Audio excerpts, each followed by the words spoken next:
before any Dharma activity or any activity in general, we should make good motivation. People sometimes have a misconception. They think that while they're doing their sadhanas, while they're doing their prayers, while they're doing their mantras, then they should be very well behaved, chant well, or recite well, and sit well and dress well while we're in front of the altar. And they think that when we do that, then we're Buddhists, or we're spiritual, or we're holy. But actually that's a misconception. The time that we're on the meditation cushion, or the time we're doing our sadhanas, is very easy time. It's a very relaxed time. It's a time that is kind of like recharging your battery. The actual time of practice, or the actual time we should be doing our practice, is when we're out of our sadhana, when we're not doing our sadhana. Why? Because our sadhanas are a half hour. Our sadhanas are 45 minutes. Our sadhanas maybe is 1 hour. But the time that we're actually thinking, acting, and associating with others is 23 hours. So the 23 hours is much more important than the 1 hour or the half hour that we're doing our sadhanas. Because when we're doing our sadhanas, we're reciting things, so we can't say negative things much with our speech. We're obviously, most of the time we're thinking about some Dharma subject, or close to it, or near, or something resembling it. And also our body actions, we can't do much, because while we're doing our sadhanas, we have to keep still. Whether we're sitting on a chair, we're sitting in meditation in front of the altar, on our bed, on the sofa, we still have to stay still because we're doing our sadhana. So body, speech, and mind is pretty much, to some degree, focused on the 3 jewels. But when we're out of our sadhana, the 22 hours, the 23 hours, that's the most dangerous. That is when we're lazy, we don't want to push ourselves, or we're engaged in negative actions, or we're engaged in no actions. So the time that we're out of our sadhana is the time we create more negative karma, is more crucial, or create positive karma is more important. So doing our sadhana is to correct our motivation, is to think about the Dharma, is to think about why we're here, is to think about what we learned, to think about our own actions, to contemplate on the cause and effect, to think about what we want to do. But when we're out of our sadhanas is the actual time where we enact or engage in the real Dharma practice. So in sadhana is not the real Dharma practice. Out of the sadhana is the real Dharma practice. Why is that? Because that's how we really are. That's how we really are. When we're not reciting mantras, when we are not doing our meditations and sadhanas, that's how we really are. When people talk to us, how we deal with it. When we get upset, how we deal with it. When disasters happen, how we deal with it. When we're not watched, how we act, how we behave. When we have responsibilities to do, how we carry out responsibilities. So actually, that one is more crucial. That one's much more crucial. So people usually, for their sadhanas and meditation sessions, they set out beautiful candles, they set out beautiful offerings on the altar, they make prostrations, or they dress well, or they sit in front of the altar, and they do their mantras. And they say, oh, well, that's my Dharma practice every day. You know, I'm doing my Dharma practice, I'm doing my meditation session, I'm becoming one with the Buddha, I'm becoming one with myself. But that's not it. Think about it. The negative actions that we create through laziness, irresponsibility, anger, or through habituations is when we're out of our sadhana phase, or we're out of our sadhana time, or we're off the meditation cushion. When we're off of the meditation cushion is the most dangerous time. That is the real time when we're doing our sadhana. Why? Sadhana is self-generate. Sadhana actually means self-generate, or to change oneself. So during our meditational time, we are transforming into a deity. We're transforming into a Buddha. We're taking on if we're doing tantric meditations, we're transforming into the qualities of a Buddha. If we're doing non-tantric meditations, we're making prayers to become a Buddha. So when we're out of doing our sadhanas, when we're doing our sadhanas, we're actually generating the mind to become a Buddha, or becoming a Buddha. So therefore, when we're out of our sadhanas, that's when we act out what we've been doing during our sadhanas. The prayers we've done during our sadhanas, the aspirations we've done during our sadhanas, the motivations we create during our sadhanas, when do we actually act that out? Another life? Another year? Another time? No. Immediately when we finish our sadhanas, that's when we act out our prayers. Immediately. So whatever prayers we've done during our sadhanas, whatever motivation we've done during our sadhanas, whatever dedications or whatever aspirations that we've done during our sadhanas, when we finish our sadhanas, that's when we're supposed to act it out. So when we do our sadhanas, after we finish, we dedicate, we plant the seeds of what we prayed for during our sadhana. Then after our sadhana is finished, the 23 hours that are left during the day, out of sadhana time, out of the cushion, out of the cave, out of the meditation time, is when we activate that karma. So every day for 23 hours, let's say our sadhana is 1 hour, it's just for convenience sake. Every day, 23 hours, we are supposed to act out the prayers we have done during our sadhana. We are supposed to live the prayers that we have done during our sadhana. We're supposed to manifest and train towards that. So the actual sadhana time is more battery recharging. But the actual usage of the battery is when we're finished with our sadhana. So we have to make sure that the 23 hours of the day is very important. We have to make sure that we are alert with ourselves, how we think, how we act, and to constantly push ourselves as we have aspired when we were doing our sadhanas. So, don't think that when we're not doing our mantras and sadhanas that we can have free run or act as we like or be as we like. Wrong motivation. Why? Then you'll never change. Why will you never change after 1 year, 2 year, 3 year, 4 year? Because you've separated your life or daily time from your sadhana time. When you've separated your life, this is my sadhana time, this is when I'm supposed to be holy and good and think good things, but the other hours is just I'm free, then it's completely wrong. Completely. Then you never transform. So we look at people who are in Dharma for a long time, they don't transform. Why? In their mind, they've separated. Prayer, sadhana, meditation, dedication, recitation, chanting is one session.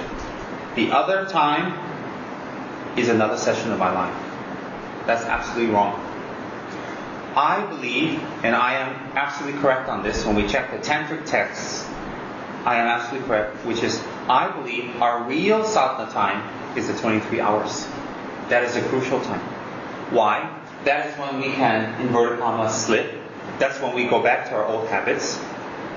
That is also when we forget who we are. That is when we don't think about the prayers we've done. And that is the time where we collect the most negative karma or the most positive karma.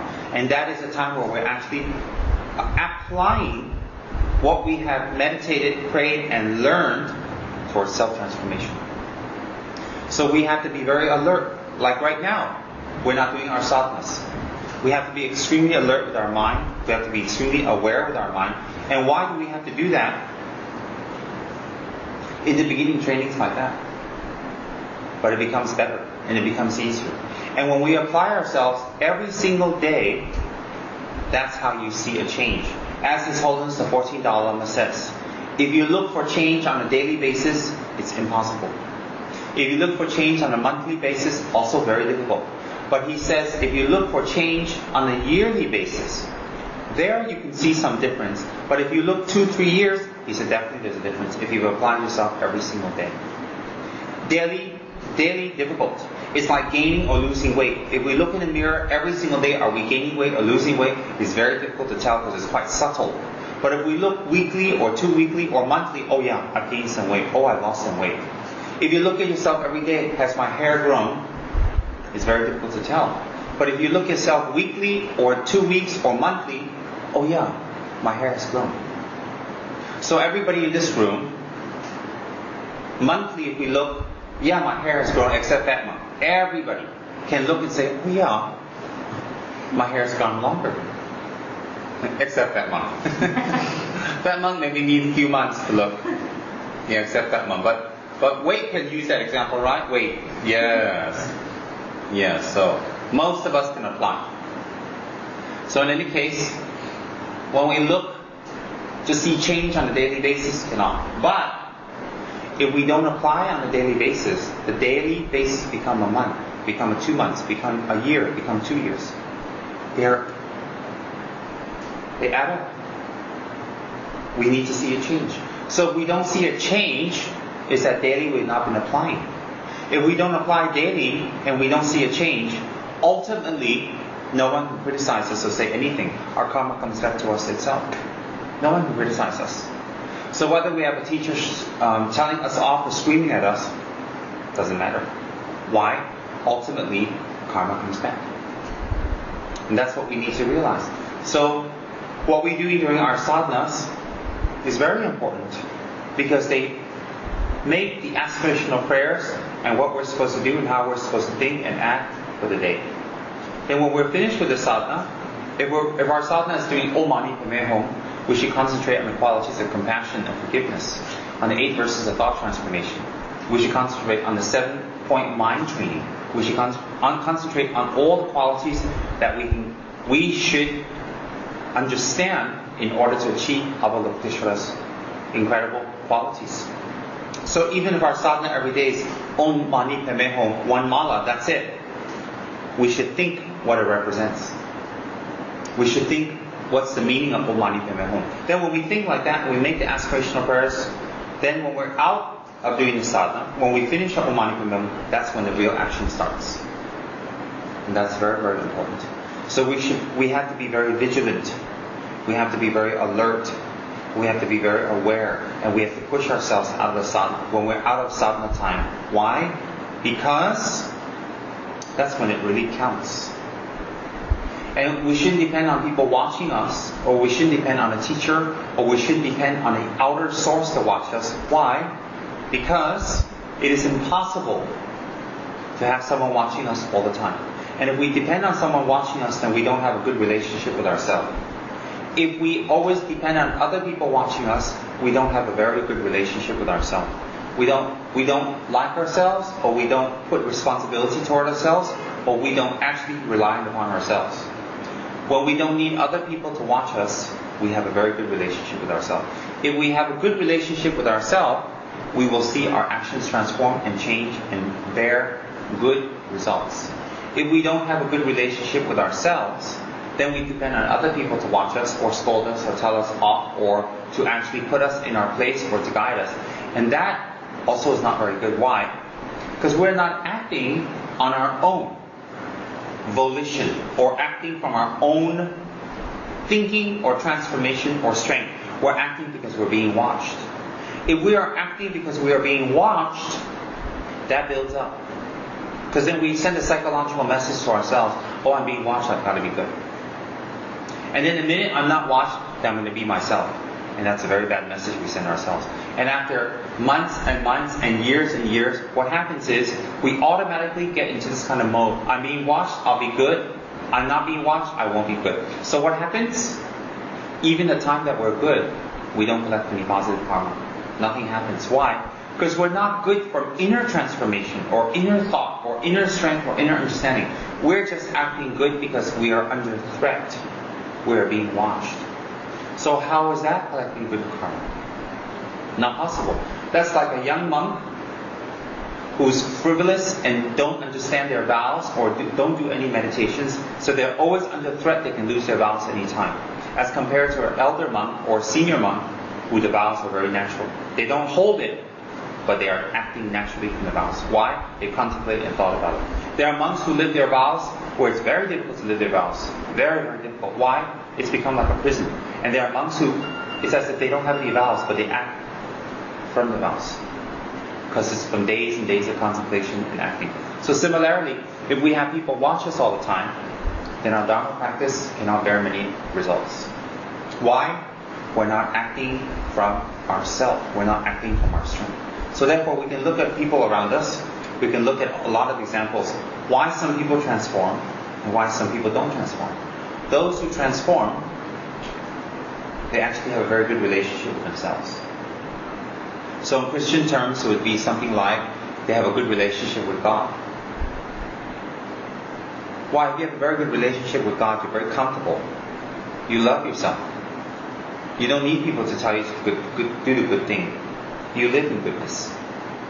You live in positiveness and benefit. But if you don't have a good relationship with yourself, then many things you do cannot be successful.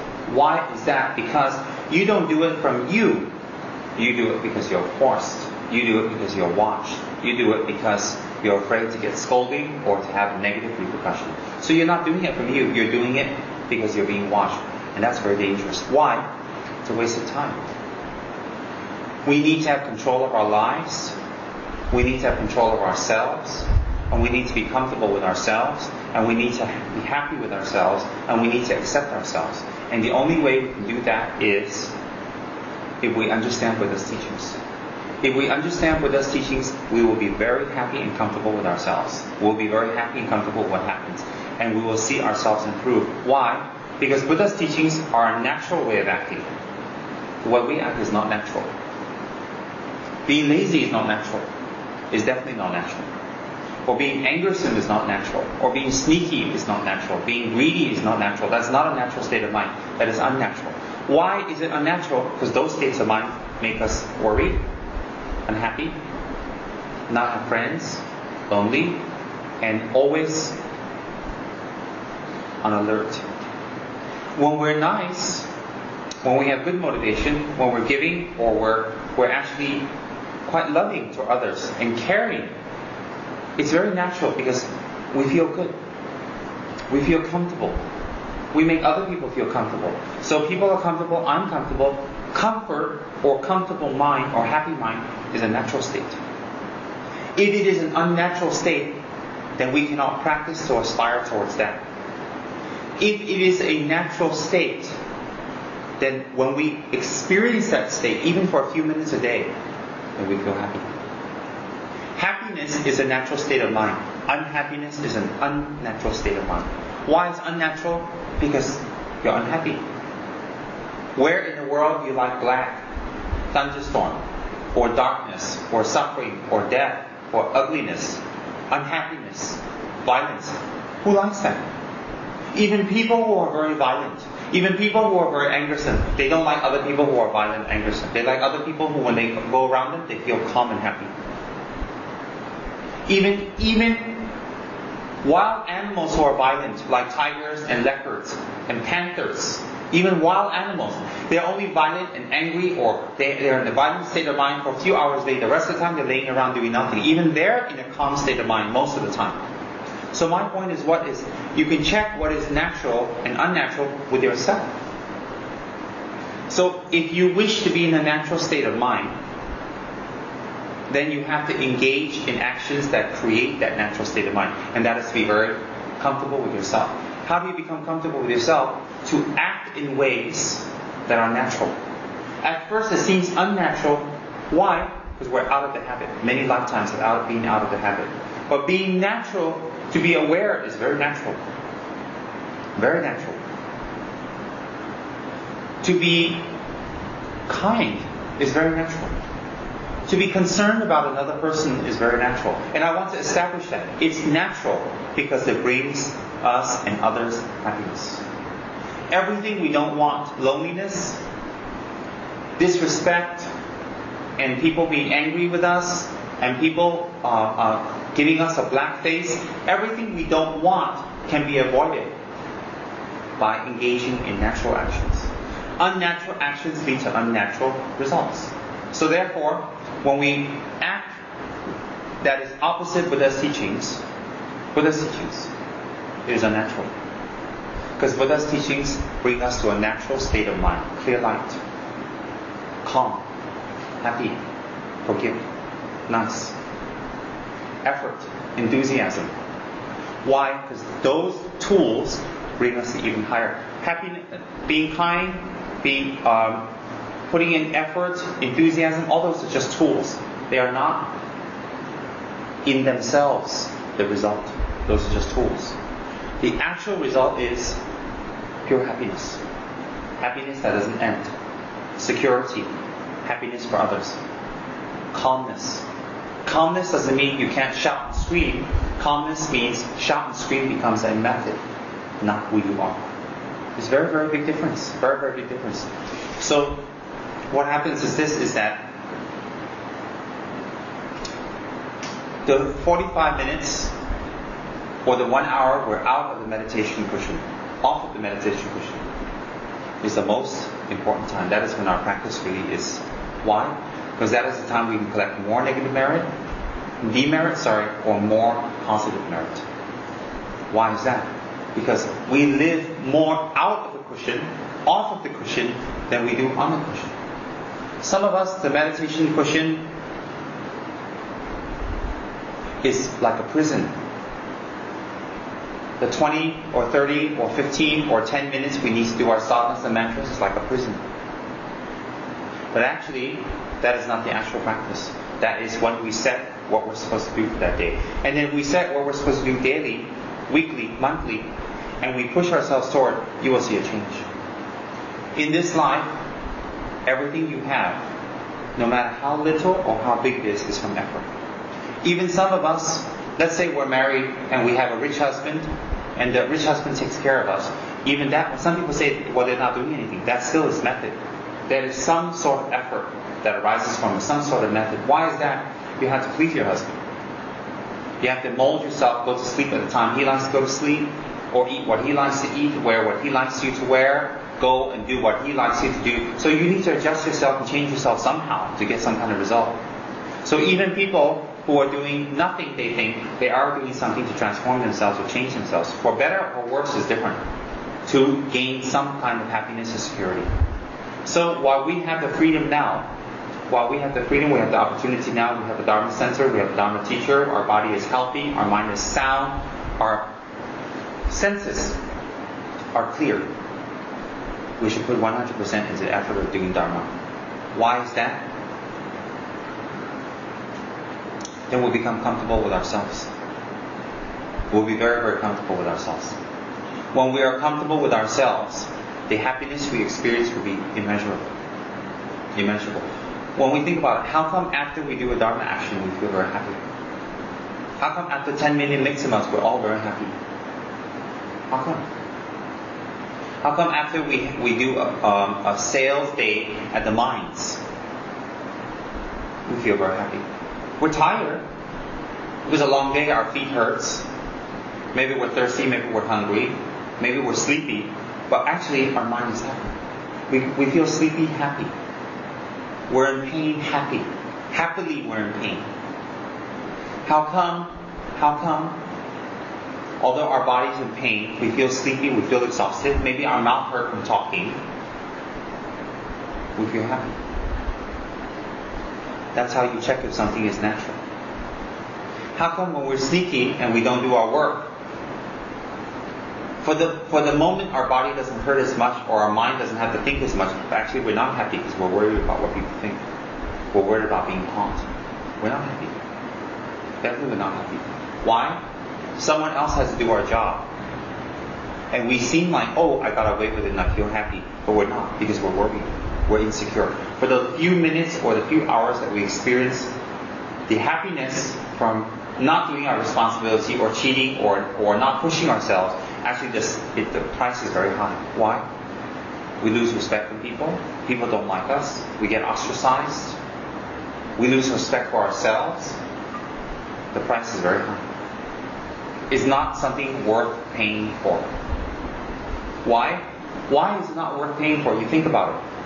Because we are social beings. We need interaction with each other. We need people to smile at us. We need a warm human touch. We need care.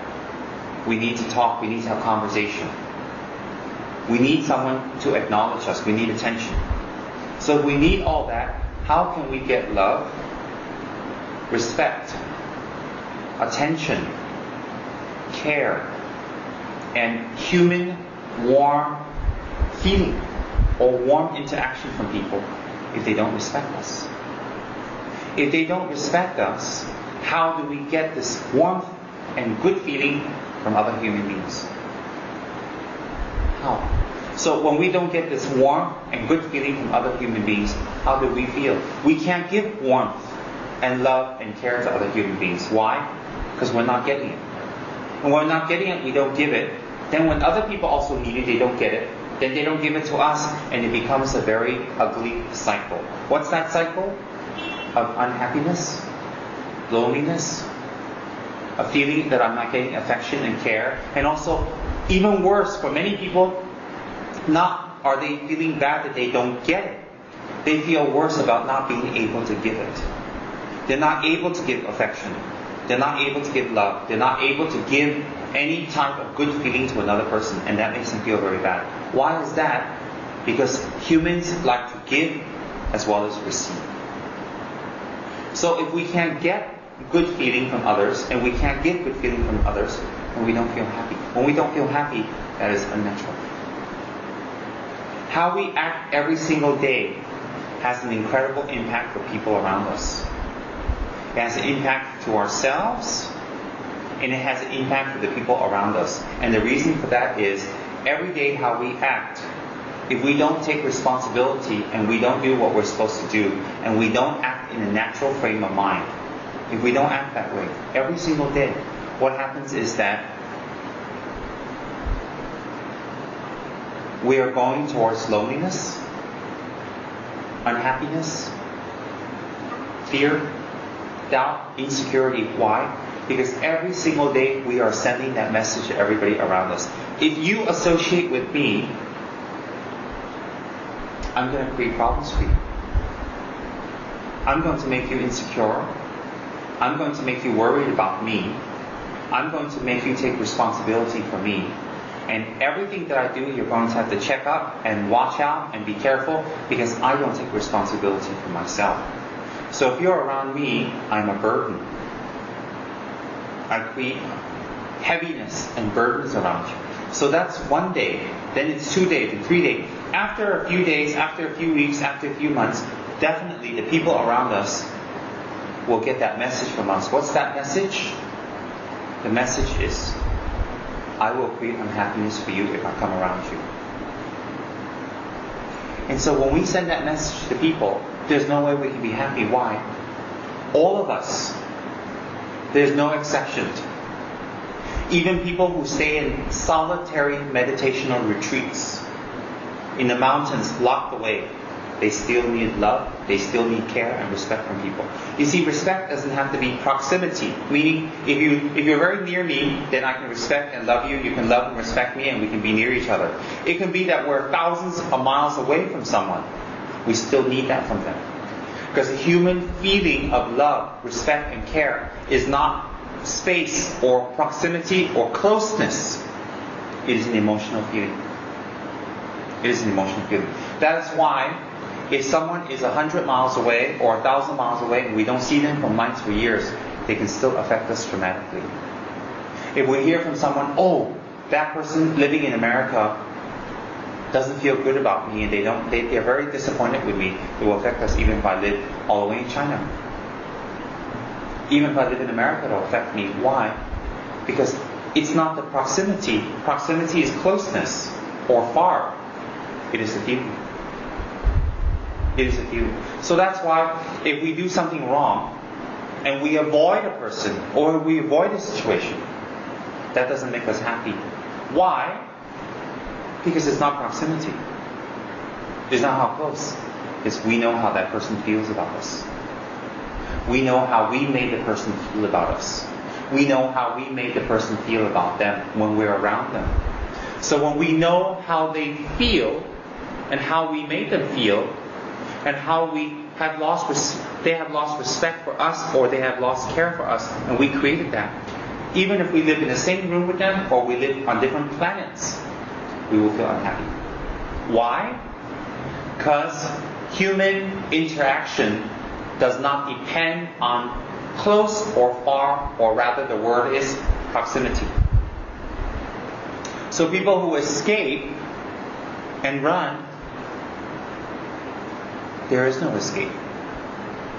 If we know that we've made other people happy, or we've damaged other people, or we've used other people, or we've not been kind with other people, or done our part, if we live very far away, every day we feel worried and upset. But you say, but I don't have to see the person, I don't feel it. No. Whether you see the person and then they say things to you and it activates it, or you don't see them and it remains dormant, it's still with you. It is still with you. It is still with you. Why is it still with you? Because anytime it can be activated. And dormancy is very, very, very dangerous. Because why is dormancy dangerous? Because it can activate at the wrong time. And also, when you're with the person or with the situation, you're able to control it to some degree, to purify it, to get rid of it, or to resolve it. But when we run and when we escape and when we hide, it becomes bigger. Why does it become bigger? Because the chance of having a relationship or changing or transforming it might be lost in this life. Why could it be lost in this life? We lose many opportunities. We lose many opportunities. And if we silently let it be lost, then everything else we do to obtain happiness is also a sham, is also fake. Why? Everything that we do, sitting, eating, getting dressed, going any place, it's already preordained, or it's already in our mind that I'm going to do this so I'll be happy. So how can we wish for happiness when we do actions that are opposite of happiness? How can we wish for happiness when we do actions that are opposite of getting happiness? So therefore, the message we send to other people, is very powerful. After a day, a week, for some people a few hours, a few years, how do everybody feel around us? Do they respect us? Do they feel we're sneaky? Do they feel we don't care? How do they feel? For example, when people see my dog, when they see my dog, they think, oh, Yogi's so friendly. He doesn't bite. He's got a great personality. He's very cooperative. He listens. Oh, I like that. Why? Because one day we observe he's like that. The next day we observe he's like that. The next day. After a while, the mind is very relaxed. We don't examine Yogi anymore. We just say, oh, he's like that. He's very friendly. He's very gentle. He's very cooperative. His eyes are very soft. He has a very good heart. He's the type of dog that's actually a very nice dog. So we already know that we don't need to check. Because that's the message he sends to us every single day. And he's a dog. Imagine the message we send to people around us. Just imagine the message we send. When we're around people, do they think, uh-oh, I have to be alert with this person now because this person's going to forget something, going to destroy something, knock over something, break something, hurt something. Uh-oh. Or then what's the other message? Uh-oh, if we go around this person, we're going to have to pay for everything. We're going to have to be alert because it's always going to be some kind of, like trying to trick us or get something from us. Uh-oh, when I'm around this person, I'm going to have to do all the work. They're not going to do their share. They're not going to do what they have to do. I can't depend on them. I can't rely on them. And whatever meetings we have or whatever we have decided to do, they're not going to do their part. Why? Because that's the message they've been sending me for weeks and months and days and years. Uh-oh, I don't think I want to be with this person. And that's the message we send ourselves. So how can we have a happy relationship with other people? How can we have an intimate relationship with other people? Because we can't be intimate with ourselves. Why can't we be intimate with ourselves? Because we're not comfortable with ourselves. Why are we not comfortable with ourselves? Because deep down inside ourselves, we know what we're doing to create the problems. So we're not happy. That's why people who are not happy with themselves and with other people, they're angersome. They get angry very quick. They're defensive. They protect themselves very much. And they always do things in such a way to impress other people. Why? Because they're hiding. So even those people who you compliment or give good things or you work with them or you do things with them, they don't feel happy. Why? Because they're not acting from a natural state of mind. They're acting from a hidden mind. They're hiding something. They're hiding. So what happens is, what is the message we're sending out to people? What is the message? When we think about monks, we fold our hands. We want to make offerings. We show respect. We want to prostrate. Why? Because most monks act in such a way that we want to be like that with them. There are some monks in robes that are not really good monks. But you see, those are less than the good monks. So then when we think about monks, immediately we go, oh. Now when we think about gangsters or people who sell drugs and prostitution, immediately when we think about them, we don't like them. But there are people who are gangsters and prostitutes who are really nice people, kind people. They're in their situation not because they want to be, they're forced. Perhaps it's a family business, or because they're engaged, they're a kid, they've been inducted, we don't know. But they are. But most of the time it is by will, it's because they want to hurt other people or cheat or get a shortcut or break the law. So when we think about gangsters, we think, oh, I don't want to be associated with them. Similarly, what is the message we send out to people every day? And the message we send out to people, you have to understand, is not as strong as the message we send to ourselves. Why? The message we send to other people is filtered, is covered, is hidden, it's glazed over, it's beautified. It's pretty much not the truth what we're sending to other people. So if we're nice to people, it might be we're nice, it might be we want something. So my point is, but the message we send to ourselves is unfiltered, is direct, and it's unhidden. Why is that? Why is that? Because we can't hide from ourselves. So if we keep sending this message to ourselves, what's my point? My point is, the message we're sending to other people might be 50 or 40% less than the message we send to ourselves because it's filtered, but eventually it builds up. See, whether you fill this cup up by drops of water or you fill it up by a strong force of water, it'll still fill up. One is less, one is quicker, one is slower. Similarly, the message we send to other people is filtered, so it's slower, but it'll build up. But the message we send to ourselves is not filtered, and that's very dangerous. Why? After a while, it'll be very difficult to change ourselves. Very, very difficult. If we don't accept in the law of karma, at this point, it's silly. It's actually beyond ridiculous at this point if we don't accept karma. We have too much evidence of it in our lives, in our personal lives. But if for any silly reason we still don't believe in karma, we don't live according to the law of karma, then we have to live according to the law of human association, or socialization. Why is that? If we send a message that we're irresponsible, that we don't care, then no matter what damage we do to other people, we will find ourselves alienated. We'll find ourselves away. So we can be in the middle of a big group, but still people won't respect us. People won't like us. How do you know? Because you can feel how edgy, how worried, and how you react to people. When people tell you things or say things to you, whether they're older, whether they're younger, whether they're good people or bad people, you'll react negatively to them. You will react very fast. So your anger will become bigger. Your unhappiness will become stronger. Your depression will become deeper. The hole you dig will become deeper and deeper and deeper. That's how you know you're not happy. So if you see yourselves becoming more angry, using more ugly language, alienating people that you like, or hurting people that you like, then you know you're on the wrong path. Why is that? That's the message you're sending to other people. So we have to think about that. Then think, what's the big deal if we send a message to other people? I don't believe in karma, there's no karma. That's okay also. But you have to believe in love, human association, respect, kindness. You need other people to survive. You need your friends. Whether your friends are in the Dharma or not in the Dharma doesn't make a difference. People out of the Dharma will tolerate more of your negative action because they have ulterior motive towards you. And you have ulterior motive towards them. But eventually your motivation will catch up with you and your relationship will break up.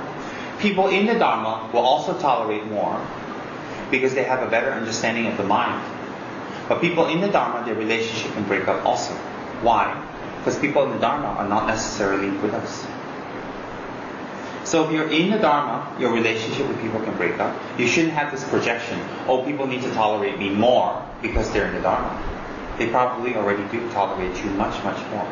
But people If you're say, oh, I'm not going to get involved with Dharma, I'm going to get involved with just outside samsara friends, that's all right too, but your association with them will be short-lived also. Short-lived and not very long, because why? If they don't get what you want, if they don't get what they want out of you, there's no reason for them to tolerate you. So if outside people don't get what they want from you, they won't tolerate you. If they want money from you, if you don't have it, they're not going to tolerate you at all. They're not even going to look at you. If you don't have power, they're not going to tolerate you. If they want sex from you, maybe you can give them sex now, but your sex will run out one day. Because you can't be young and beautiful forever, you can't be skinny and fit forever. You'll run out. Or by disease. Some people cannot give sex anymore because they get ugly diseases. Age. So if people want wisdom from you, maybe your wisdom lasts 1 day or 2 days, so after they see through you that you don't have much wisdom, that you're just full of gossip, then they also lose respect for you, or they don't need you. So on the outside, how much people tolerate you is how much they can get from you, or how much you can give to them. And that's very important to know. So what's my meaning behind all that? There's no escape. There is no escape. What is the message we send out to other people? What is the message? And what is the message we're getting from other people? Are people alienating us? Staying away? Not really wanting to be close to us? And when we get that message from other people, combined with the message we send ourselves, anger will arise. Defense will arise. More harsh words will arise. Why? Because we need to say and do more things to protect ourselves. We think we're protecting ourselves, but we're not. Why are we not protecting ourselves? Protection means that we can't feel the pain that we're feeling. If we feel the pain that we're feeling, how can that be protection? It can't be protection. Protection means not feeling the pain that we are protecting ourselves from. If we can feel the pain, we are not protecting ourselves. We are not effective. We're not effective. So we have a wall that's falling apart, that's got holes and it's cracked, and the enemy can shoot us through the walls, or can sneak through the walls, or climb up the wall. Wouldn't it be better just to open up the door, let the enemy in, and surrender? Just surrender. You have a better chance of survival if you surrender. So that's why what we should do is we should surrender. We should stop protecting our laziness. We should stop protecting our lack of effort, lack of awareness. We should stop protecting it. We should open the door and just surrender. Enemies can become very good friends. So like that, what is the message we're sending out to other people? What is the message we're sending out to others all around us every single day? What is the message? What is the message? So if it's the wrong message we're sending out to other people, how can we expect happiness? Remember, our happiness is interdependent on others. Interdependent on other people around us. So if our happiness is interdependent on other people, and that we're not independent, then wouldn't it be very important to act and tame our minds in such a way that this interdependency becomes a good interdependency, not a negative one? Which one of us right now can live independently? Live independently means emotionally be independent. We don't need anybody. I'm an island. Who can? No one can. So if each one of us cannot live independently, each one of us cannot live independently, since we're interdependent, wouldn't it be very smart to send the right message out to people around us? Wouldn't it be very right to send the right message to ourselves? Wouldn't it be very right that we create a good interdependent relationship? To me, that's more logical.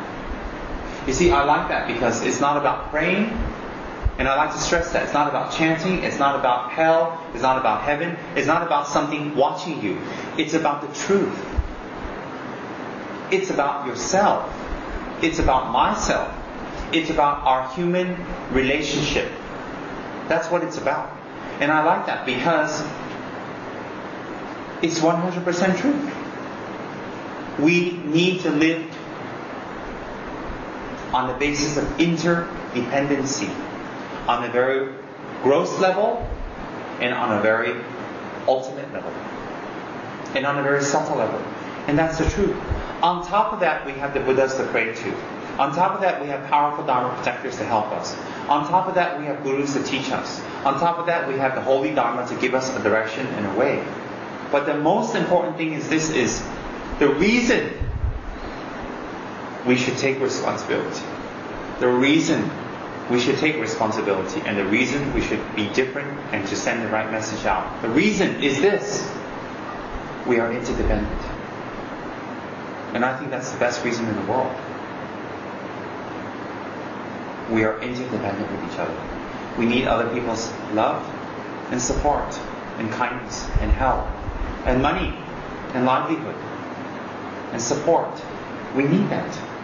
And other people need that from us. So how can we expect to get it but we never give it? How can it always be that they have to give us love and care and correct our mistakes, but we never correct their mistakes or we never take care of them? Wouldn't that be that we drain or we're a parasite? A parasite is something that attaches itself to your body and sucks your blood. It doesn't give you anything, but it takes from you. It just takes. So this person's always in trouble, always needs money, always in a loan, always unhappy, always forgetting, always needs you to correct them, always making mistakes, always disappointing people, always. So if you're around these people, you pretty much have to always be watching them, taking care of them.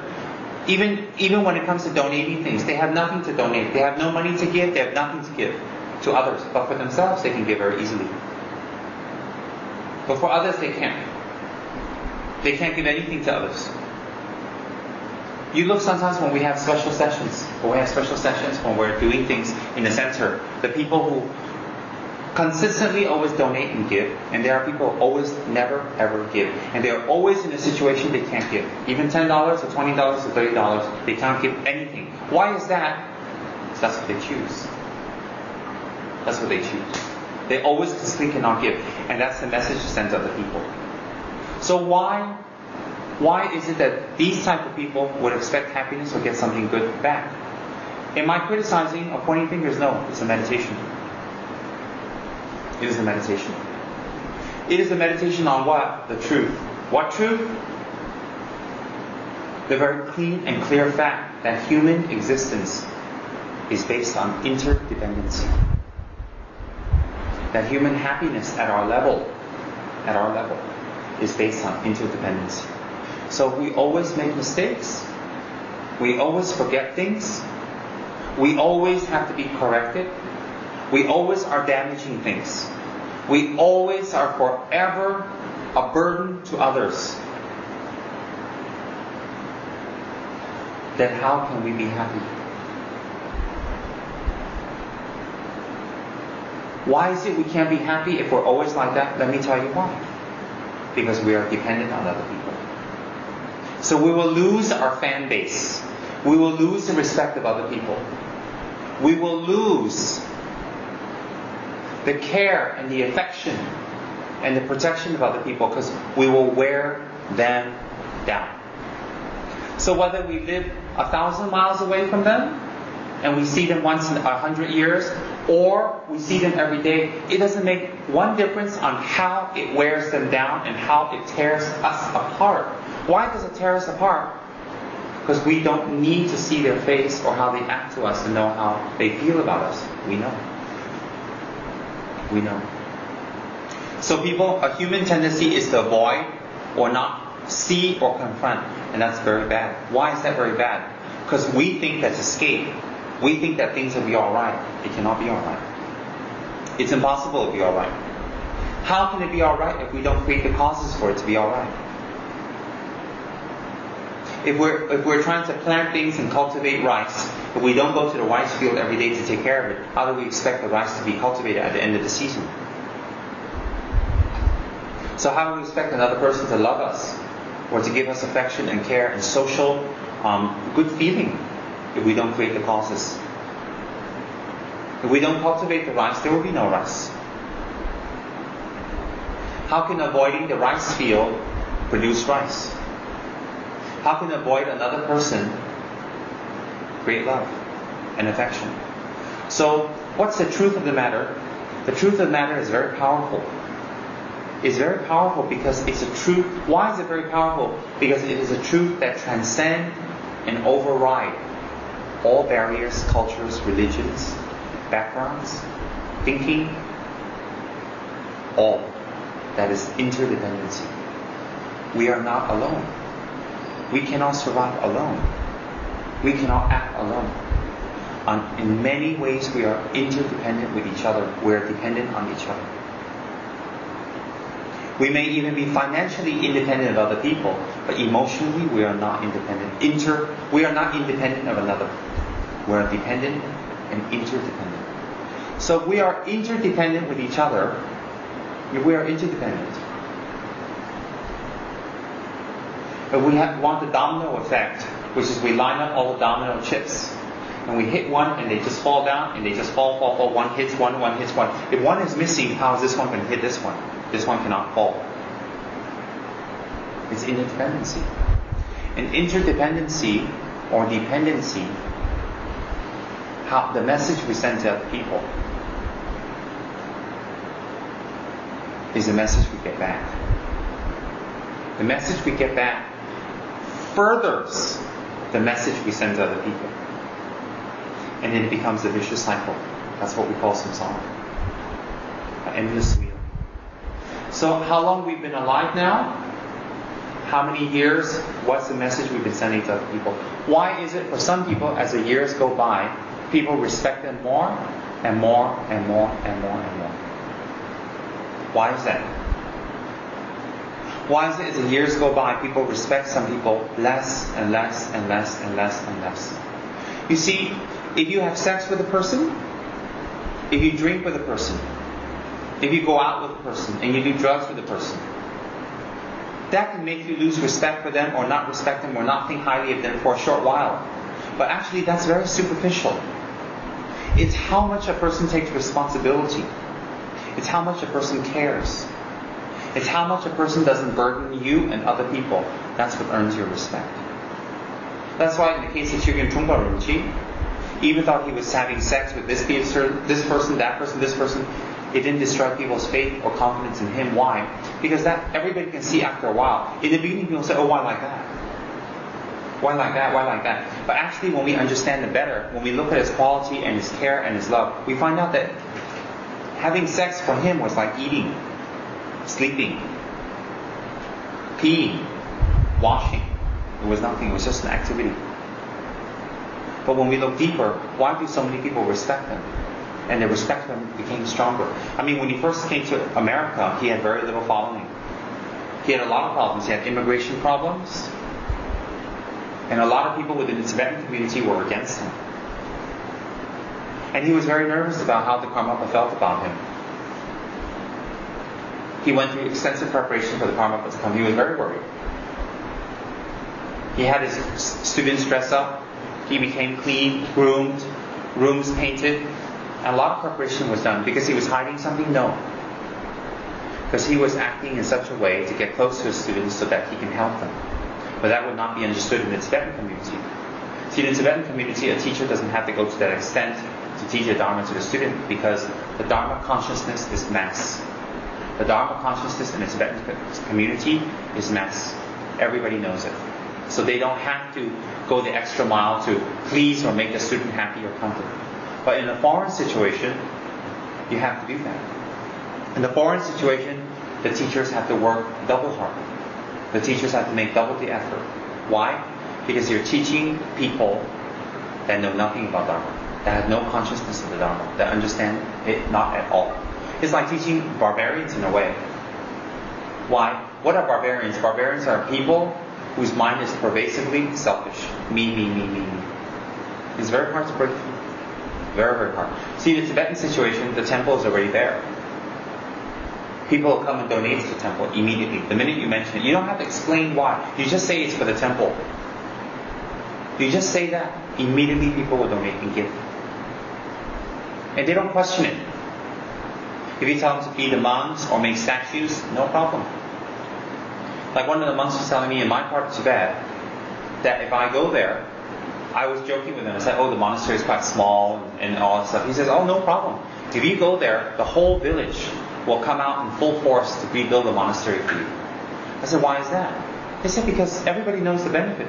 Everybody knows the benefit of a monastery, of statues, and lamas, and monks. They all know the benefit. You don't have to explain that to them. So I said, but we don't have much money. He said, we don't need money in our village. I said, why? He said, because the forest is so vast. We just go in there, we cut the wood, we bring it back. We have craftsmen, we have woodsmen, we have contractors. We can build a temple. We build it ourselves. And people will do that on their time off, on weekends, on evenings. They'll just come and build it. Why? Because they know the benefit. And we don't need money.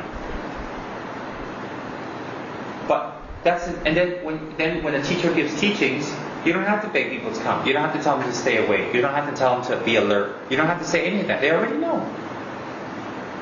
I think Juan would understand that coming from Thailand. If people get donations for temples, they talk. Everybody knows. You don't have to explain the benefits. Oh, there's karma, you collect merit, you change. You don't have to say respect teachers. You don't have to say, oh, don't fight with teachers, so don't be nasty to them. It's understood. Why? Because Dharma consciousness is mass. Mass means everybody knows. But when we come to countries that are not, it's a very big, huge battle. Why? You have students that fight with the teachers. You have students who say nasty things about the teachers. You have even students who play relationship with teachers. Oh, I like you, I'll be near you and I'll prostrate to you and get teachings from you and I'll help. Oh, I don't like you, I go to another teacher. I go to another center. It's like they treat the teachers like some kind of love interest or love relationship. Not like a real teacher. Oh, I like you, you're my teacher. I don't like you, I got another teacher. Oh, I like you, you do what I say, you give me what I want, I get what I want from you, then I treat you well, and I talk to other people well. But if I don't get what I want from you, or you don't treat me the way I want to, I go to another teacher, I go to another place. And then I tell other people, you're not good. Some people don't say it directly. They don't say, oh, you're not good. They say, oh, I'm going to another teacher in another center now. What's the message you're sending out? You're not good. It's very difficult. It's very, very difficult to teach Dharma in a place that the Dharma consciousness is not there. The battle is great. Just like His Eminence Chagoran, she said when we met him in Nepal. Today, when Dharma teachers teach, it's much more difficult and they're more brave. And they have more obstacles to overcome. Simply the way I've explained to you. And they say that teachers today are more kinder than Buddhas of the past. The teachers today are not more kind than the teachers of the past. They're more kinder than the Buddhas themselves. Why? Because the obstacles they need to overcome to establish the Dharma today is much, much more than Buddha's time. Much more. Much, much more. And if we think about it, it's quite logical. So therefore, if it is the teachers today are more kinder than the Buddhas of the past, then the students today must collect much more merit than the students of the past that they do Dharma today. Why? Because the obstacles are more also for students. It's the same. So therefore, the point is this is, when we think about all that, we have that wonderful opportunity now to practice the Dharma. We have that wonderful liberation in the palm of our hand right now. And if we don't grab that opportunity, why do we expect ourselves to be happy? Why do we expect ourselves to have good things come? Why do we expect love and understanding from people? Why? What is the message we send out to others and ourselves every single day? By our expression, by our action, by the way we dress, by the way we look, even by the way we smell. If we don't brush our teeth and every single day our teeth smells, we're going to send that message that people don't want to get too close to us. They might like us, they don't want to get too close because we have smelly breath. I mean, it's nothing to joke about. I'm just giving you a very simple example. So if every single day, whatever work we do, we don't do our work, we don't finish on time, we don't finish correctly, or we have to have other people correct our work, and we send the message to people, please get rid of us. That's the message we send. Please get rid of us. If our work every day has to be checked by other people, has to be pushed by other people, and we can't get done well, then the message we send to other people is, get rid of me. Kick me out. Throw me out. Whenever we make mistakes all the time, we can say, I'm sorry a few times, but it won't last. Then the message you send to other people is, kick me out, get rid of me, I need to go. That is the message you send to other people. Why do you send that message to people? Why would people want to be around people who are burdened? You see, people don't want to be around people who are difficult and a burden because they themselves have enough problems and burdens and difficulties. So you add to it. You add to it. You have to understand, you have problems. But when you bring problems to other people, some people's problems and difficulties and responsibilities might be more than yours. Much more. So when you add to theirs, you might be bringing them to breaking point. So if you bring your problems to other people, the message you send is this, is kick me out. So when people tell you to get out, or people tell you I don't want to talk with you anymore, or I don't want to be with you anymore, that is the ultimate expression, a human expression to you is that you are creating a blood clot in our interdependent relationship. You're creating a clot. That is the ultimate message we're sending to you. So what do we do with blood clots? We remove it. A blood clot in our body can lead to a stroke. A blood clot in human relationships leads to disharmony and unhappiness. So if every single day we send that message to people, and it goes on for years and years and years, that you need to take care of me, you need to give me money, I don't give you money, I don't give you help, I don't give you anything, but you give me. You take care of me, you nurture me, I'm allowed to get angry and make mistakes, but you're not. And you must pay for me because I don't want to put effort to make money so I can pay for you. That's the message you send out to people every single day. And what's that message? You create a clot in the interdependency. So the message you send to them is, get rid of me. I have to go. And that's the message you send to yourself. So when that message is sent to yourself that I can't be here, I can't be with you, I can't be with the people that I like, then you go to the next level of people that you don't like, that don't like you, and you force yourselves on them. Then you get kicked out, you go to the next level, next level, next level. And then why are you not happy? Because you're not at where you're supposed to be in life. So what's the message we send to people? 1 year? 2 years? 3 years? 4 years? 10 years? 15 years? What's the message? And then we go one more step. There's karma involved. And then the negative karma will bring us back into that situation again and again and again and again. So how come we can't donate things to other people? How come we can't give food to other people? How come we cannot give advice to other people? How come we can't give knowledge to other people? How come we can't do that for other people? But all the time, our whole lives, people have to do that for us. There are people around us, we look at them. In the beginning, when we met them, they were very poor. They have difficulties. No one listens to them. No one respects them. A few years later, they have things to give. They're very generous. They have advice. They have love. People flock around them. They become more and more famous. Why is that? Because their poverty was changed by their change of attitude. But our poverty is not changed. Our poverty is not changed because we didn't change our attitude. So there are people we meet. A few years ago, they were nobody and nothing. Just hanging around, not much respect or anything. All of a sudden, they're like, everybody likes them. They're clamoring around them. They want to be around them. They have money. They have help. They're able to help more, give more. They're always generous with other people, and they create happiness in people's minds. And people respect them more and more. Why? Why? Because they've changed their attitude.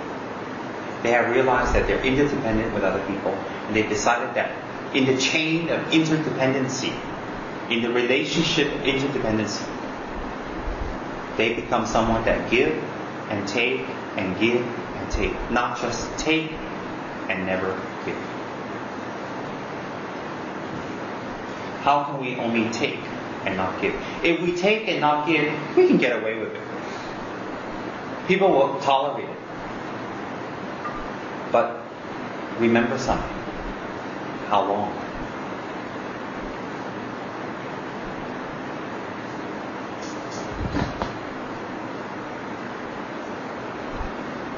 And even when we're having other people tolerate us, our laziness, our irresponsibility, our lack of effort, our lack of ingenuity, just our total laziness, how much will they tolerate us? We know that there's that big question. So when there's that big question in our mind, how long they will tolerate us? Even while we're being tolerated, we cannot be happy. We have a worry. When do I get kicked out? When do they stop talking with me? When do they explode at me? When do I get caught? When does it stop? We have that fear. So while we're being tolerated by other people, we still are not happy. Why? Because we know that it's a question of when. When will I be thrown out? When will I be caught? When will they tell me enough? Just like when Denzil Osel was told no. The big no. And Chicken Trungpa slammed his hand down on the table and dented it and screamed no. He was very fierce. And he screamed at Denzil Osel, I made you and I can break you. For a high Lama like him to show so much anger, and when I say show, I mean show. People like him don't have anger. So when they show so much anger, it means that person has pushed it. So my point is, what is, even when Chicken Trungpa pushed it and screamed and told them off, he still wrote a beautiful poem. He still wrote a beautiful teaching in response to the harm the person did. That shows you his nature of his mind is kindness. So my point is, what is, sometimes we avoid the person. We think, we're going to get examples and we're going to get attacked and we're going to be embarrassed in public. But actually, we look at that negatively. Why? Because we don't want to face ourselves. Actually, the Lama is very kind. When the Lama embarrasses us in public or gives us examples, or we know the finger is pointed at us, it's pure kindness. Why? It's an effort for us to redeem ourselves. It's an effort for us to change ourselves. It's a Lama giving constant messages and opportunities for us to change ourselves. Do we do that for other people? No. We don't. Usually when we don't get what we want, we just disappear. So when Lamas give examples, or when parents give examples, or a friend gives us examples, or even they're sarcastic, or they give subtle messages in their conversations, they're actually quite kind. We should see it that way. Why should we see it that way? Because we did the harm. We did the harm. So therefore, the message we send to other people is what we will get back. And no matter how sneaky we are, how we avoid our relationship, how we avoid our responsibility, how we try to hide from ourselves and others, during that period that we're hiding, remember something. We are still not at peace because we will think, when is the game up? When will we be caught? So there's always this fear, when. We go to bed thinking when. We wake up thinking when. We go to work thinking when.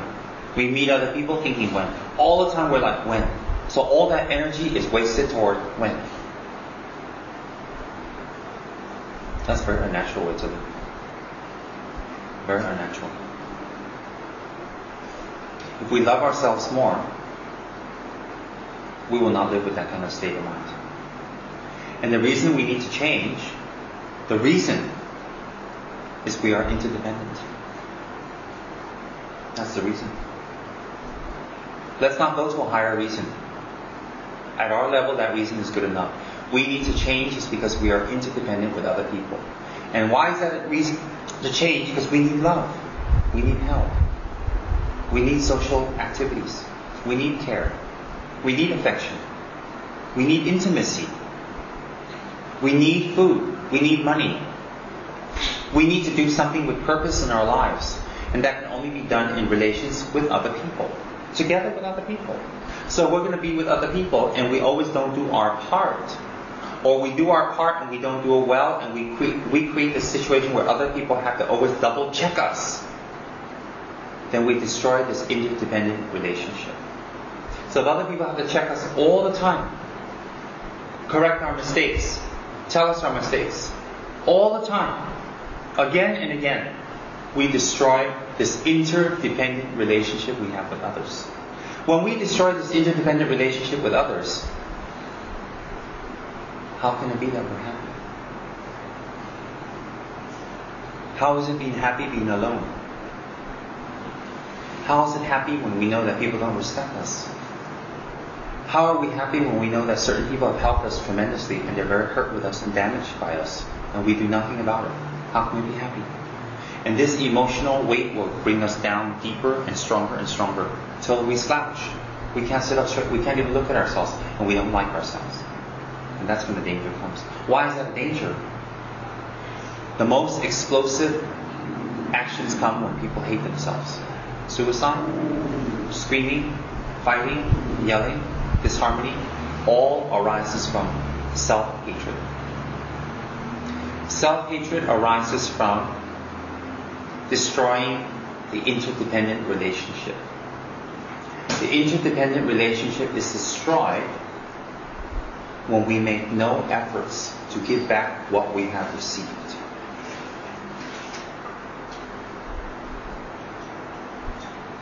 The interdependent relationship is destroyed when we only take and not give.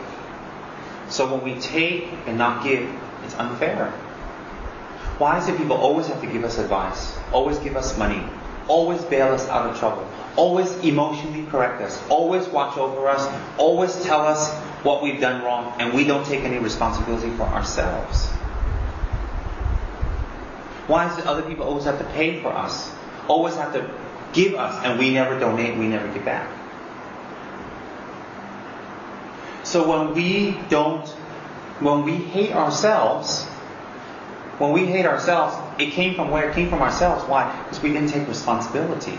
Because we didn't take responsibility, we create this disharmony, and this disharmony has created other people to alienate us from them and keep them away from us. And then at the same time, the more they alienate themselves from us, the more we have to avoid from there, from here, from there. We can't do this, we can't see that person, we can't go here, we're uncomfortable here, and we start hating ourselves because we know that came from us.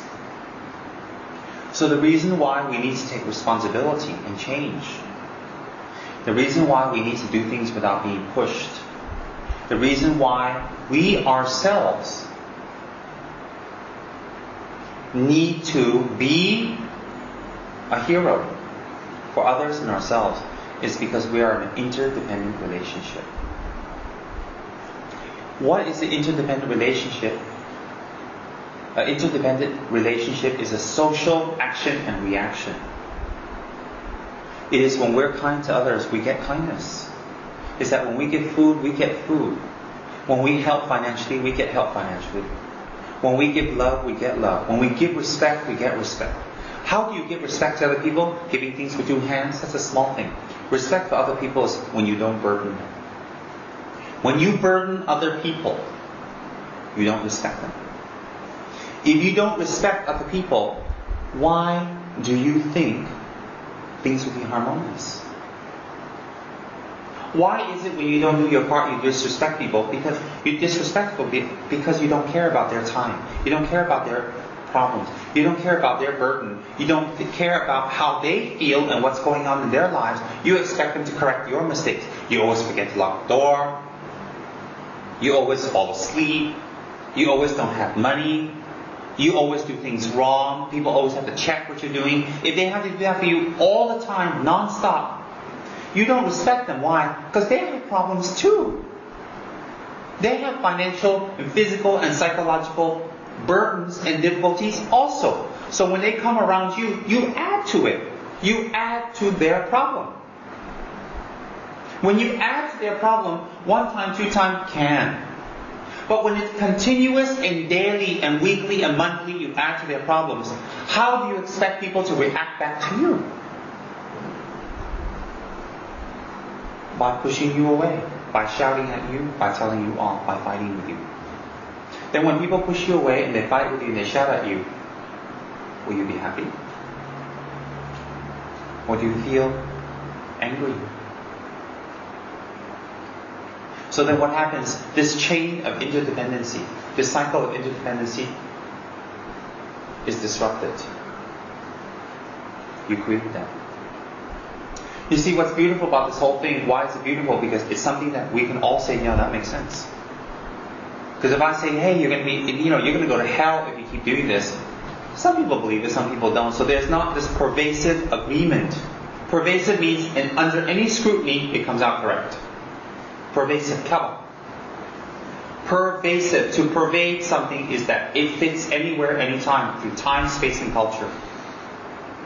So if I talk about the Buddhas, if I talk about the hells, it won't be pervasive in your mind because you don't have the ability to grasp it.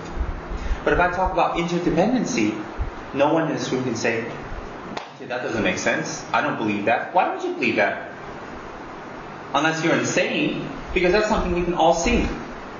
So we live on interdependency with each other. We need other people's love. They need our love. We need other people's financial help. They need our financial help. Why? Things go up and down for everyone. Everyone. So why is it that they always have to financially take care of us, but we never take care of them? Why is it they always have to come out with money, but we never have to come out with money?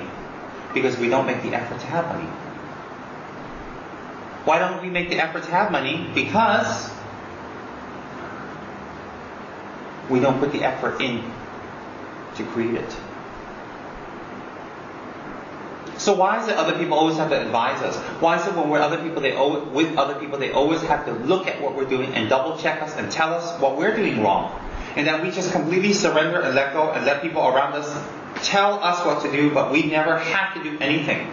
Even what we do is 6:30. Why? So that's the message we send to people every day. And after a while, High Lama or a normal, ordinary being like us, people are going to say, it is enough. You don't think Dalai Lama scolds people? He definitely scolds people. You don't think Khadr Saranji or the Abbot or the High Lamas or Genlima doesn't scold people? Even Genlima scolds people. And we're talking about very high level beings. So high level beings will scold us and tell us off and say no, no, and bang the table and say no, and break things and say no. Why won't normal people like us be even more angry? Is that what we want? To make people angry? To make people hate us? To make ourselves hate other people? Is that what we want? To break down the interdependent relationship? Is that what we want? Is that what we want, for people to alienate us and push us away? And is that what we want, to push other people away and alienate ourselves from other people? Then we'll be very unhappy, because that will go against the natural state of the human mind, which is we are social beings. And that's what we're doing. So we will become more and more unhappy because we become more alienated. Even there are very wealthy people that some people need their money, so they stay around them and tolerate them. But inside these wealthy people's minds, they're very unhappy, very temperamental, and very angry. And they shout at people because they know that people don't love them. They just want to use them for their money. Why? Because they didn't make an effort to become a kinder person. So even if we're surrounded by a lot of people, we're a boss of a huge factory, it doesn't mean we're happy. Do you know why? Because we're still interdependent. How is a factory boss dependent on his workers? He needs their love and respect. He needs them to care for him. What do the factory workers need from him? They need his financial help. that arises from his care, not slavery. Not that he makes them slaves and disrespects them or makes them work like animals, worse than animals, and then pays them. So they take the money grudgingly, unhappily, because they're dependent on it. But they need him to supply money to pay their salary out of love and care. And what does a factory boss need from his workers? Love and care and respect. And both people are happy. So don't think we can escape with wealth. We cannot. In fact, with wealth, we create even more, a bigger time bomb.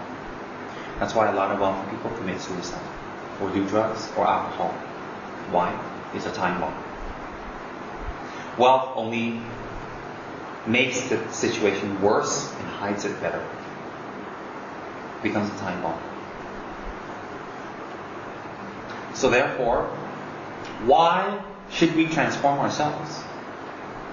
Why should we take responsibility? Why should we, every single day when we're out of the meditation cushion, push ourselves? The real sadhana is the 23 hours we are not doing our chanting. That is the real sadhana. Why? Because we're off the meditation cushion longer than we're on. So the 1 hour a day or the 45 minutes a day that we do a little bit of prayers is not enough to pervade the 24 hours.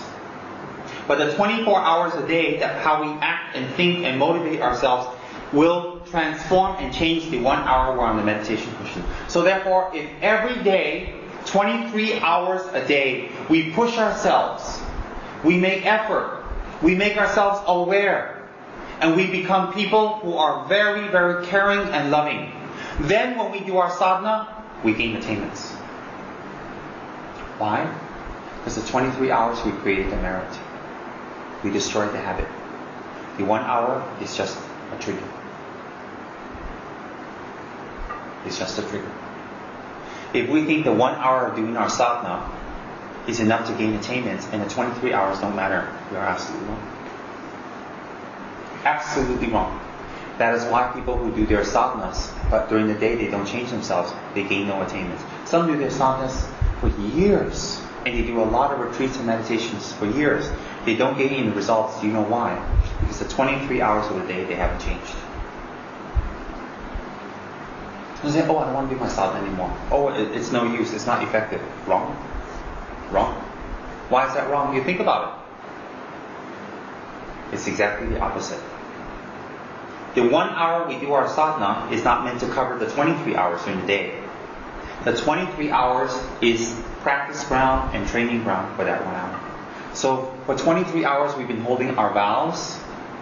For 23 hours we've been pushing effort, we've been apologizing, we've been kind, we've been generous, we've been supplying, we've been sponsors, we've been helping others, we've been giving food, we've been giving love, we're teaching Dharma, we're creating happiness, we're giving advice, we're working in the Dharma, and we're promoting the Dharma. If for 23 hours we're doing that, then we sit down and do our sadhana.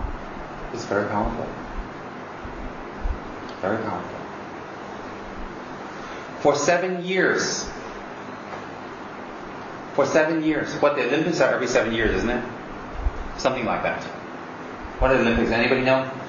4 years. Every 4 years is the Olympics. Every 4 years the Olympics is something like 1 month, right? About 1 month. For 4 years we train for 1 month. Not 1 month for 4 years. So for 4 years we're dieting, we're disciplined, we do exercise, we train in our field of sport, swimming or football or whatever. Then for the 1 month or 3 weeks or 2 weeks we go for the Olympics, we will shine out. So like that, the 23 hours during the day, how we act and talk and how we're aware and how we push ourselves, we will shine out for the 1 hour we're doing our sadhana. You think about it.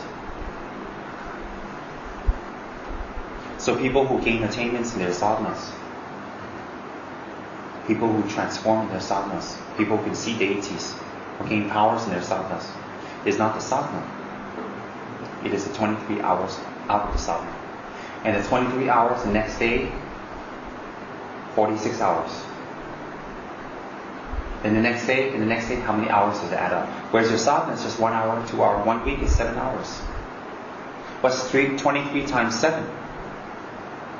What's 23 times 7? 141. That's 141 hours a week that you've wasted. So what's more powerful? 141 hours a week or 7 hours a week? Now you think.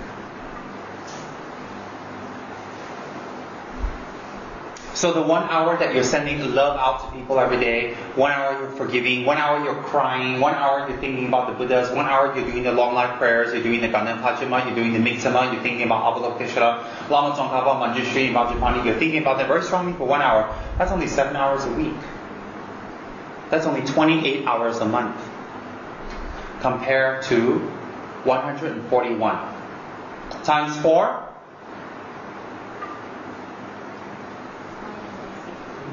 Okay, 560, whatever it is.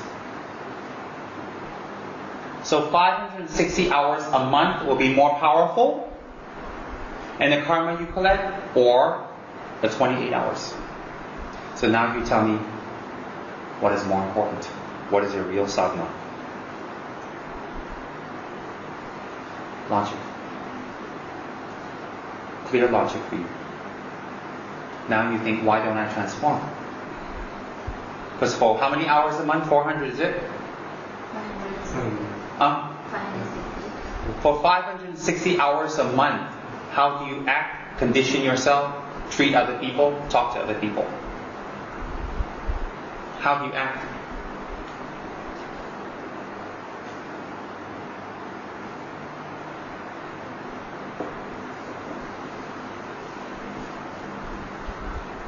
$564 hours exactly. So for 564 hours, or 28 hours,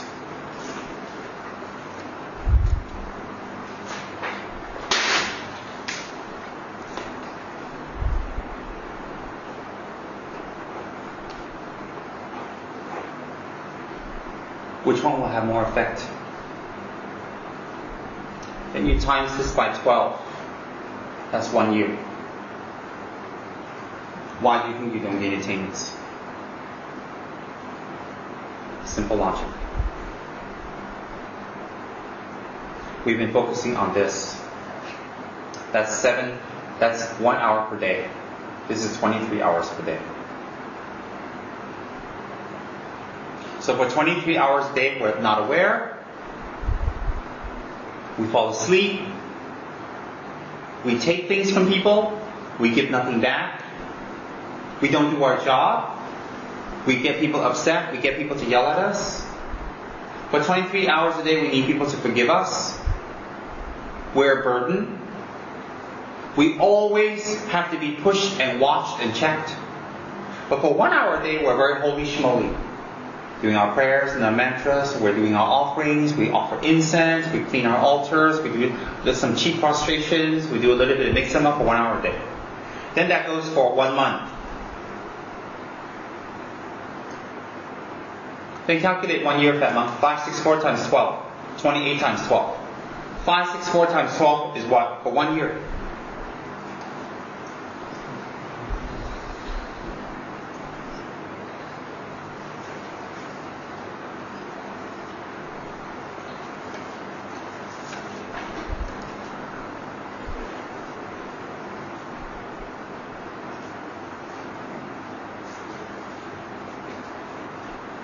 Twelve, 28 times 12 is 336. 28 times 12 is? 336. Okay. 564 times 12 is 6760. Thank you. So this is 1 day, 1 month, 1 year. Same. 1 day is 23 hours.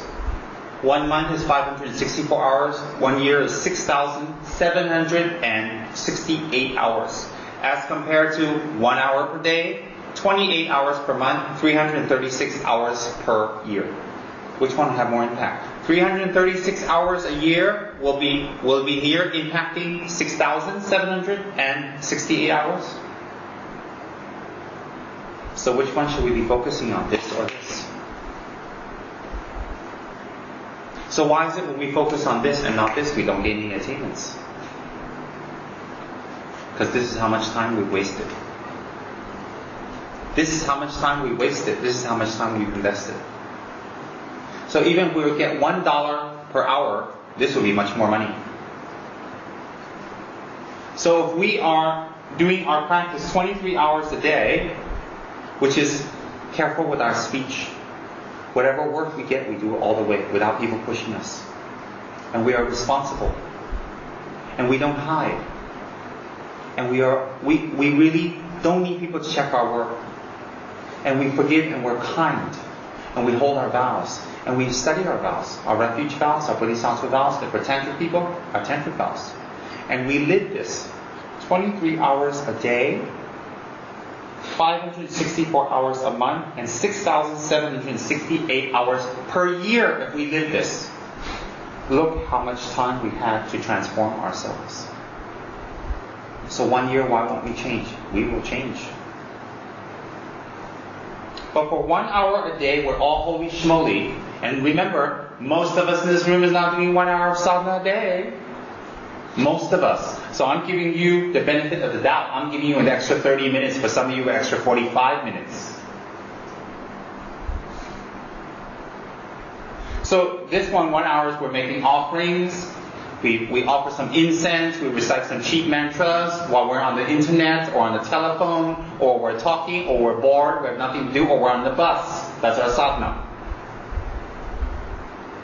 1 hour a day, and that's 28 hours a month. And then for 1 year, 336 hours. That's what we're putting toward becoming a fully enlightened Buddha, omniscient, all-knower of the 3 realms, past, present, and future, who experiences the 3 watches of the night. That's what we expect of this. So we want to experience the 3 watches of the night, become Buddha Shakyamuni Jr., and have everybody come and worship on our tree. You see, we all go and worship Buddha's tree, but right now the tree that we're sitting on, people come and pee on it. They don't come and worship it. That's right. Think about Tashi's Bodhi tree. What do you think people do when they go to her Bodhi tree? Make offerings and incense and put gold on it? Or they go and just pee on it? Why? What do you think they do with Tsem tree? I got a tree next door. Do you see anybody coming over offering gold leaf on it? Or do you see people grudgingly come over and water it? Why do people come and pee on my tree? Why is it Buddha Shakyamuni's tree, everybody goes over there and worships it? They fly there to worship a tree. A tree. They go inside Buddha Shakyamuni's place of enlightenment to worship a tree and collect the leaves. And everybody stands there. When one leaf falls, people fight for it. Why? Here, they sweep my leaves and throw it out in the plastic bag. Nobody wants my tree leaves. Nobody runs around saying, look, this is Rinpoche's Bodhi tree. I've got a Bodhi tree in my yard. It grew by itself when I moved in. I didn't plant it. The owner told me when I moved in, it started growing by itself. That's what I was told, really. You can ask the people who moved in with me. I never planted it. No one planted it. The owner didn't plant it. It just started growing. But how come nobody comes and takes any leaves from my tree?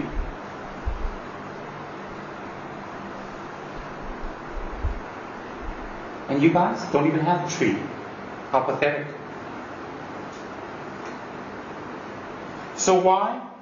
Now you use logic. Let's not use magic, or let's not use tantra, let's not use karma, let's not use reincarnation, let's not use the Buddha. Let's just use human logic, which is 23 hours a day we're sneaky, we're irresponsible, we don't want to take responsibility, we burden other people, and we send the wrong message to other people. 23 hours a day. We are moody, temperamental, and we always make exceptions. We burden other people, we make other people do our job for 23 hours a day. For 1 hour a day, we're all holy smoly.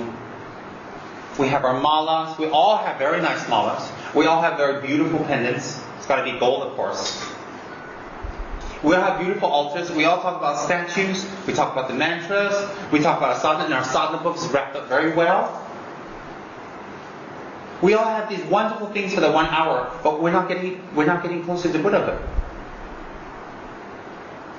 So why is it we have beautiful temples, beautiful meditation, even our meditation cushions are superb.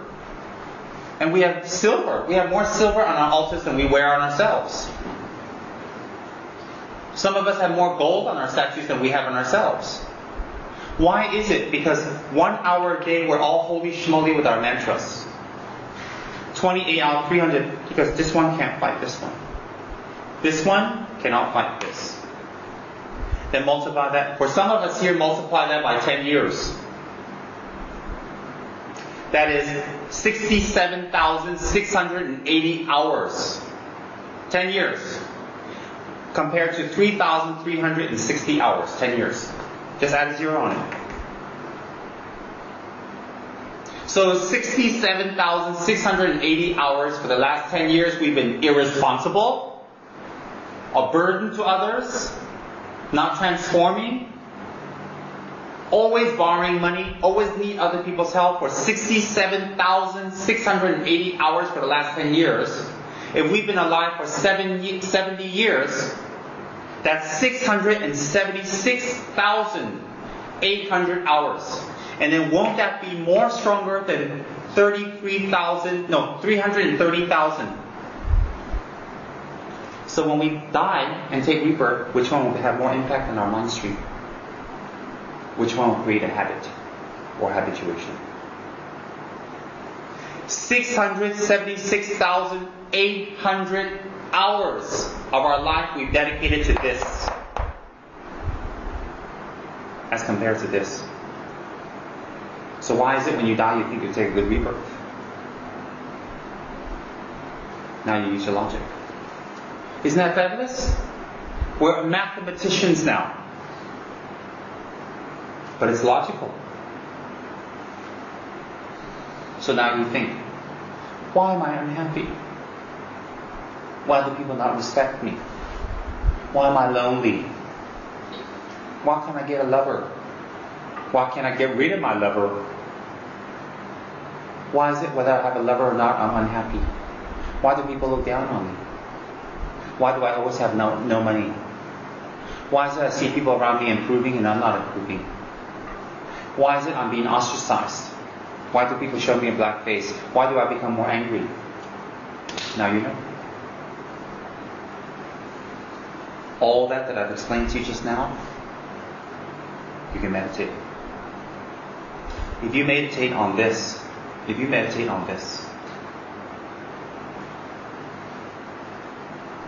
habit will change. Why? Simple mathematical equation. What you spend more time on, you will get. Simple mathematical equation. What you spend your time on, you will get. What you don't spend your time on, you will not get. So if you spend more time on cultivating the good qualities, you will get it. And the reason why you should spend more time on this, the reason why you should spend more time awareness, generosity, care, and effort on this, the reason why is this: interdependency. That is the reason why. Because we are interdependent on each other for happiness. Since we are interdependent on happiness with each other, we are interdependent for happiness on each other. Then it will be very important to not make other people our beasts of burden or burden other people and create unhappiness to them. If we don't create unhappiness to them, even sometimes they create unhappiness for us, overall we will still be alright, we'll still be happy. Why is that? Because we'll have more supporters than detractors. We'll have more people that like us than don't like us. Very logical. Very logical. Why is it logical? Why is something logical? Because anybody look at it from any angle, they say, yeah, that makes sense. So today's session, very simple, we call it 23. Why? It surmises or puts together interdependency, the 12 interdependent links. What I've taught to you today is the 12 interdependent links of Lord Buddha's teachings, as in that book that we study by the Dalai Lama, but in short form, in your language, in your term. Not in any technicality. I taught you in short clear, precise form, and without any of the jargons or heavy language, without studying the book for days, I brought it to you in a very simplistic manner that you say, oh yeah, logically, the 12 interdependent links, in very short form.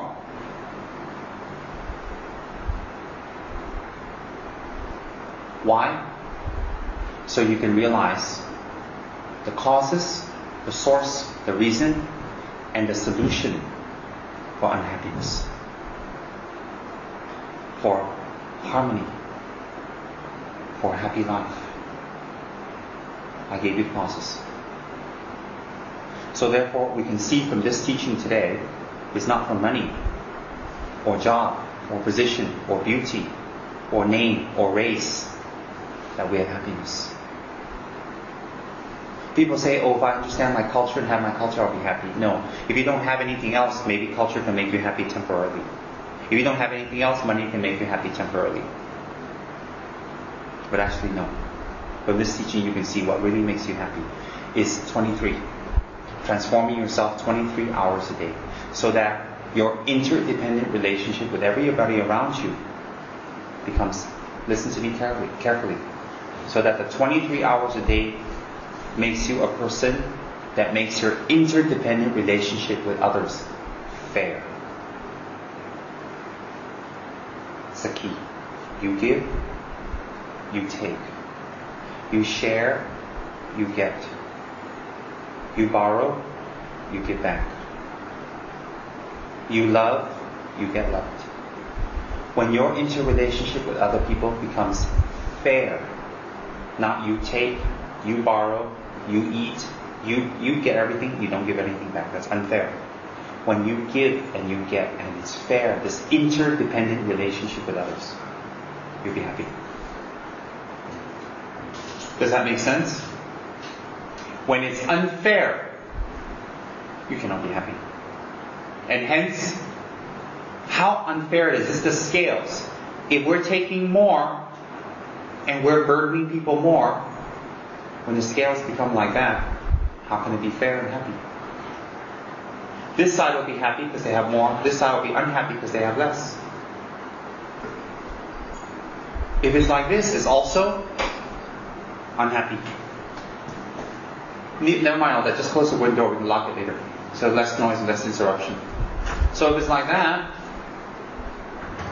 how can it be happy?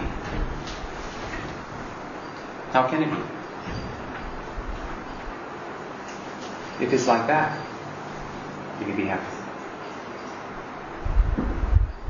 But the funny thing is this. When we give more and we accept more and we absorb more, in the end we become much happier and better and better. Why is that? Because we become a Buddha. And we become a person that can give and share without ever running out. A Buddha never runs out of good qualities and abilities. Never. Never. So therefore, the scale is like that, or like this. Either way we'll be unhappy. It has to be like that.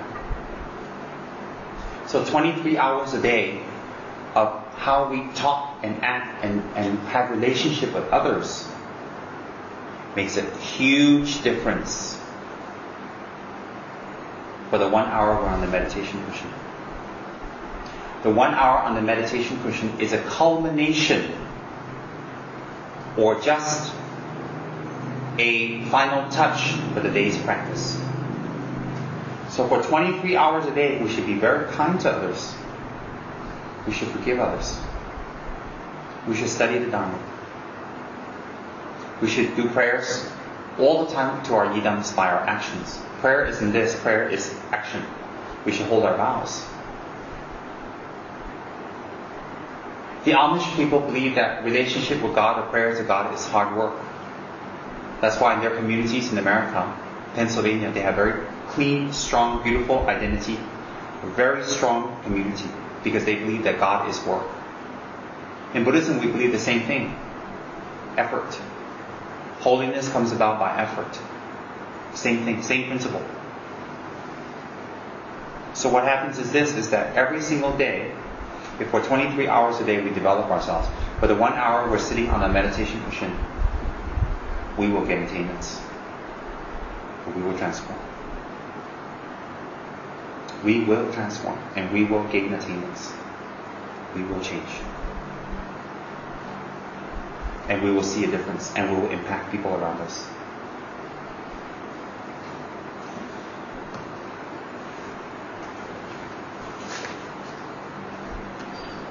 $676,800 hours is about how much we'll be alive. Around, give or take. That's not a lot of time.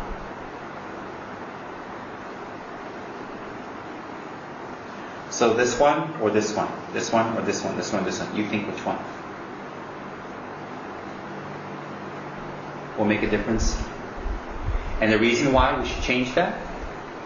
Interdependency. Interdependent relationship. We want happiness, we have to give happiness. We want people to help us, we need to help. We can't always receive help and never give. We can't always take money and never give. We can't always borrow money and never borrow to others. We can't.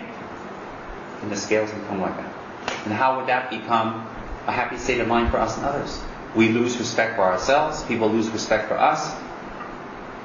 We lose all sense of balance. That is the cause of our unhappiness. Then we run away, we hide, we scream, we jump, we justify, we cover. It won't work. It definitely won't work. It hasn't worked.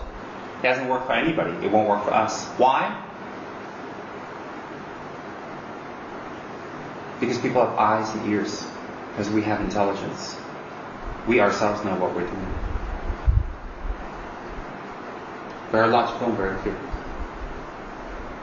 Very, very logical and very, very clear. So we have to think about that.